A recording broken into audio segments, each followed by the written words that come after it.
Hey guys, welcome back to Reserved Investments. Sweaty Jim Fresh Sean back with another whiteboard video for you guys. And today we are going to be focusing on the factors of supply. Now I know every time I do a whiteboard video, somebody reaches out to me in the comment section and says, Sean, we need to be able to read what's on the whiteboard. I'm here to tell you, if you can't read it, don't worry, it doesn't matter. This is an outline for me, so when I'm going along, I know not to go off on a tangent, and I don't end up making this video inadvertently 60 minutes long when it should only be 20 or 30 minutes. For those unaware, I try to shoot for 20 to 30 minutes in each one of these whiteboard videos.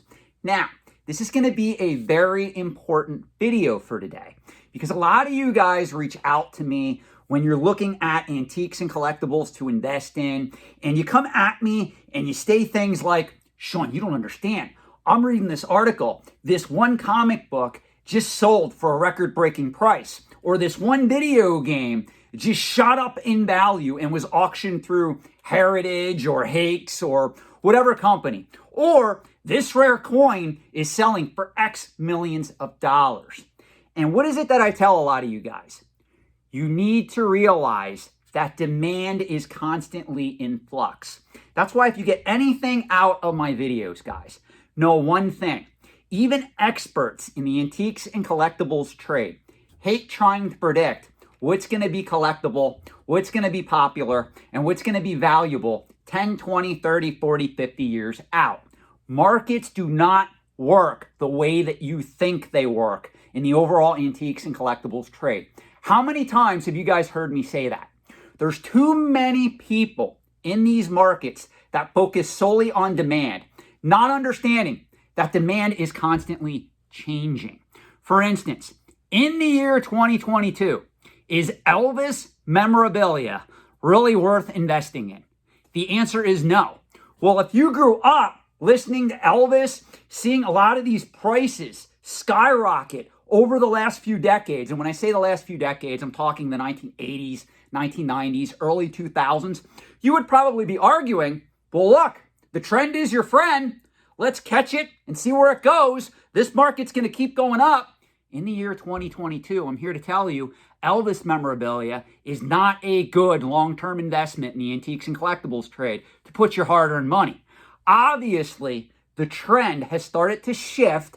Along with that trend, demand has shifted to the point where if you look at the primary population that is collecting Elvis memorabilia, it's all baby boomers pretty much. Baby boomers aren't going to be around past the next 20, 30, or 40 years, guys. So let's be realistic here. Is that something that you would invest in long term? The answer is no. So what I mean by that is demand is constantly changing. Now you can argue, before we get to the main points of this video, again, the factors of supply is what we're going to be talking about. Supply also changes. And let me give you some examples in that sense. Because supply does not change as much of demand overall. If you're looking at certain major collections of rare coins or comic books or even certain toys that have come to market in just the past few months, the past few years, you're going to be able to take a deep dive into the history of some of those collections. And maybe in certain instances, there's a guy that grew up in the 60s, 70s. He loves comic books. He was a shut-in. He was very reclusive. He collected in private. And now in the year 2020, 2021, 2022, maybe he is in bad health. Maybe he wants to leave money to his family. He realizes that, hey, if he gets this collection graded through CGC and he consigns it to Comic Link or Heritage auctions or Hakes auctions or Morphe's auctions, name your favorite auction company here. If he consigns that collection, he's going to sell it for a large sum of money. Now, what people don't realize is because that collection up until this point existed in the shadows, meaning it was ungraded, it was a private collector who just had it, cherished it, sat it in the corner of his bedroom, basement, storage unit, whatever, and pretty much forgot about it. When that collection hits the market, it is pretty much new supply coming into the market. So supply can change, but supply does not change in most instances as much as demand. Now, of course, if you go back and you watch any videos on this channel, I do sometimes talk about warehouse finds, some major collector hoard that is pretty much uncovered and brought to market, and prices can plummet as a result of that. But overall, in the antiques and collectibles trade, it is demand that changes more often than supply.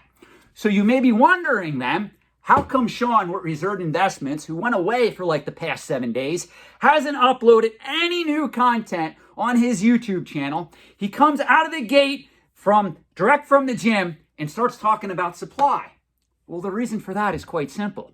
Have you ever watched an episode of Antiques Roadshow, American Pickers, Pawn Stars, and somebody says, they ain't making any more of them, as if to assume that the fact that they're no longer making that particular item somehow attributes to its value, which is completely false in the overall antiques and collectibles trade. Because pretty much, if you have something that is considered a true antique, if you have something that is considered a true vintage collectible, not a modern era collectible, we're not talking about mass-produced scarcity here. Overall, by definition, usually, those items have not been produced for many, many years. So whenever you hear somebody say, they're not making any more of them, I can assure you, you are dealing with an unsophisticated collector, an unsophisticated speculator, and or an unsophisticated investor. Said another way, you're dealing with a Timmy, a Kimmy, or a Poindexter who does not understand how these markets work.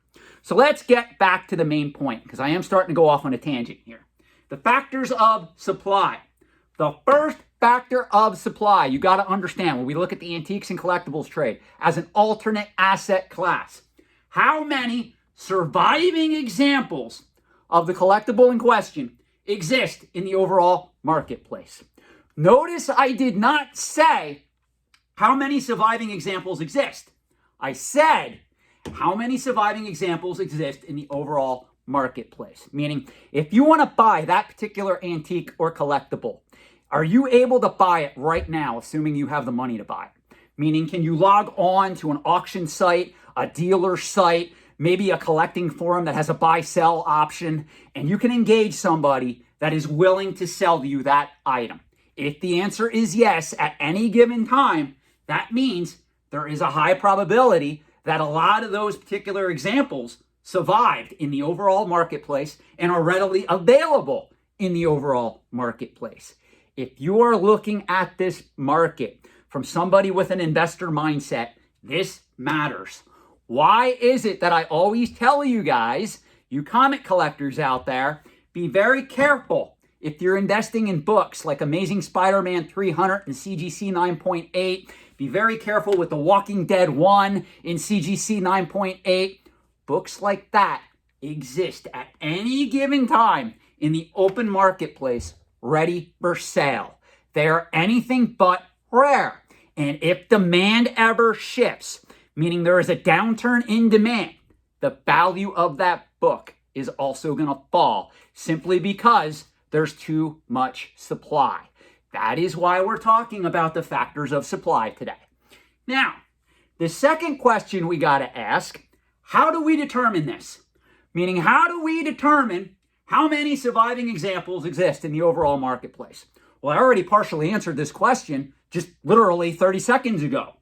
We can look at population reports, and this is why population reports are extremely important in the overall antiques and collectibles trade when we're talking about third-party graded collectibles. I know my critics out there, there's other people that try to lambaste me by saying, Sean, most population reports are not accurate because little Timmy out there, if he gets his beloved comic book, vintage toy, video game graded, and it comes back a 9.2 or a 9.4, and little Timmy thinks that that should be a 9.6, he's going to crack it open, he's going to throw away the label, and he's going to send it back to the grading company, hoping that he gets it back in the specific grade that he wants. Now, that's true. That does happen. But there is no other accurate information we have to go by when we look at third-party graded collectibles than that of the population reports. The population reports paint a very near accurate picture of what is available on the open market, especially if you are looking towards the high end. Let me use this as an example. Little Timmy sends his copy of Amazing Spider-Man 300 into CGC. CGC looks at it and says, my gosh, this is a 9.8 with white pages. They send it back to Timmy. Do you honestly think little Timmy is going to crack the slab on a 9.8 copy of Amazing Spider-Man 300 and try to send it back in to get a 9.9 or a 10? The answer is no. He would be a literal idiot to do that. Now, he's already a Timmy, so let's not call him an idiot too. Let's just say that he's a Timmy in training, okay? He's learning this stuff.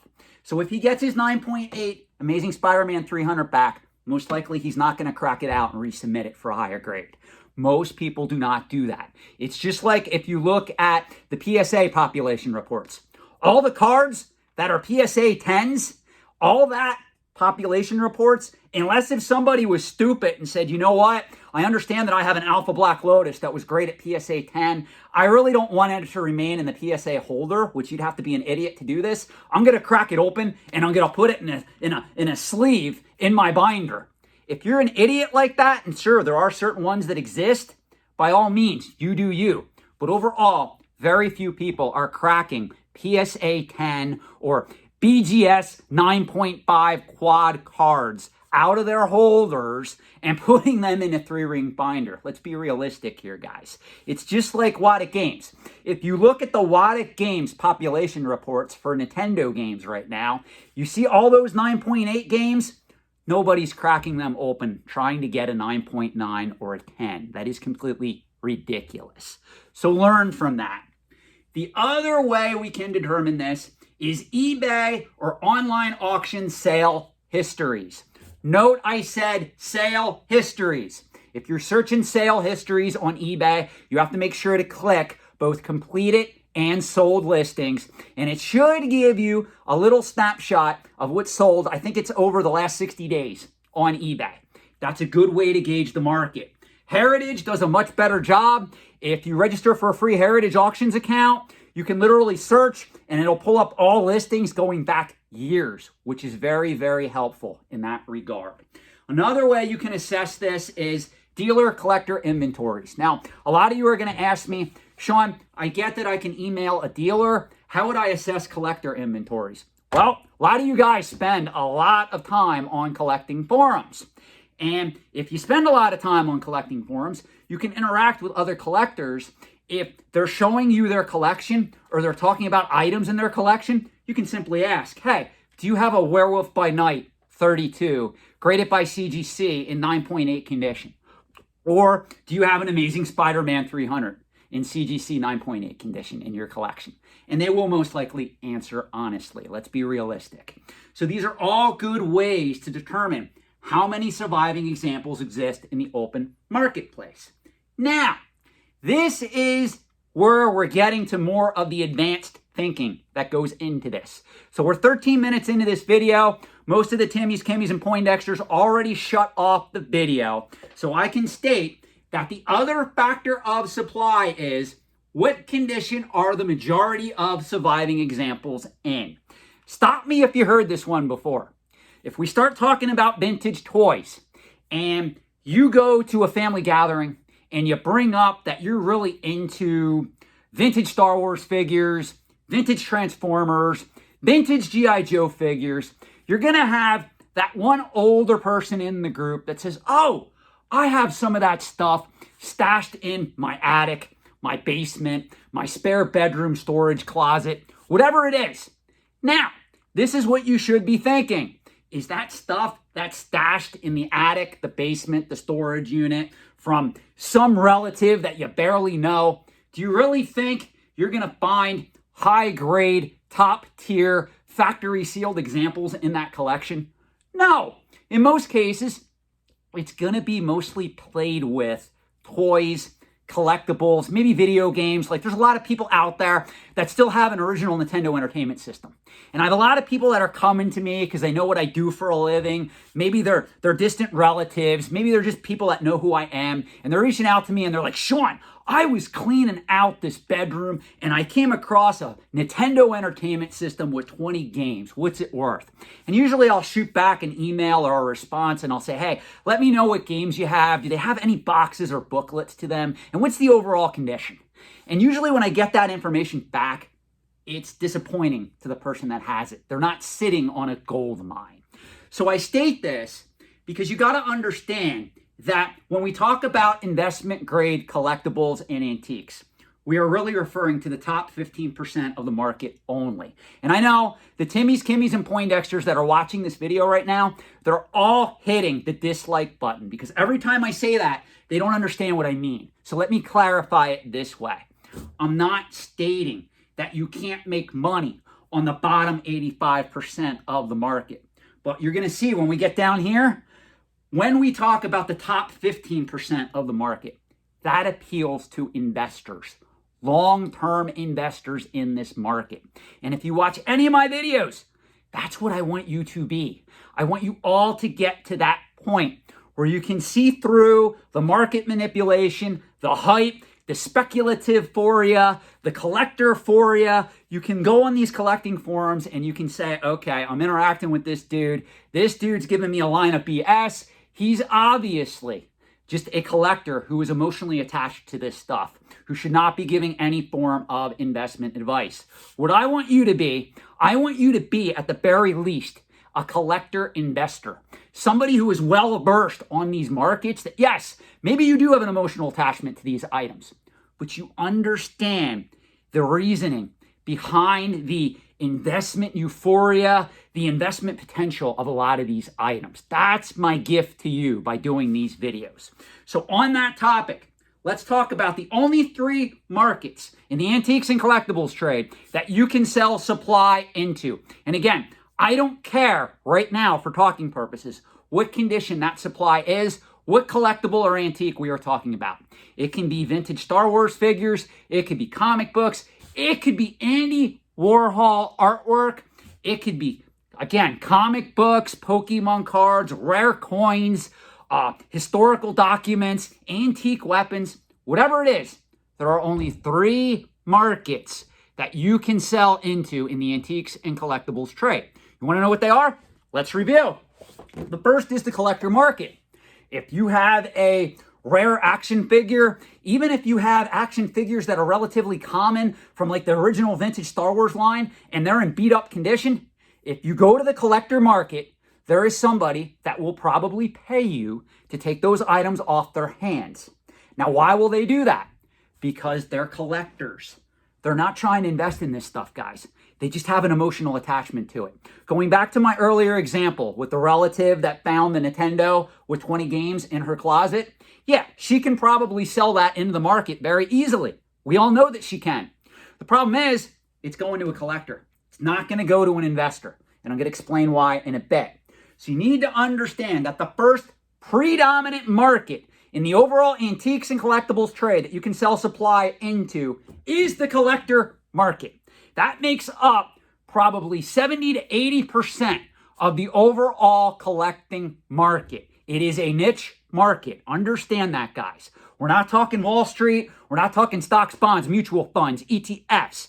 We're not talking real estate here. We are talking collectibles. Niche market, but the first market that you can sell into is the collector market. The second market that you can sell into is what I call the dealer, reseller, or wholesale market. If you take a collection of comic books and you call up somebody like Bob Storms, if you call up somebody like Greg Reese, a lot of these comic dealers, and you say, hey, I have this collection of comic books. I want to get cash for this collection. What would you give me for this collection? You are selling into the dealer, the reseller, the wholesale market. You need to understand that that too is a viable market in the overall antiques and collectibles trade. Now, what you got to understand is those dealers, those wholesalers, those resellers, they have to turn a profit. So obviously they can't give you top dollar for the items that you're selling them, especially if you're selling them a bunch of items that are in lower grade. You need to take that into account. Now, what's the third market then that you can sell into in the antiques and collectibles trade. That's the investor market. That's the market that I'm in, guys.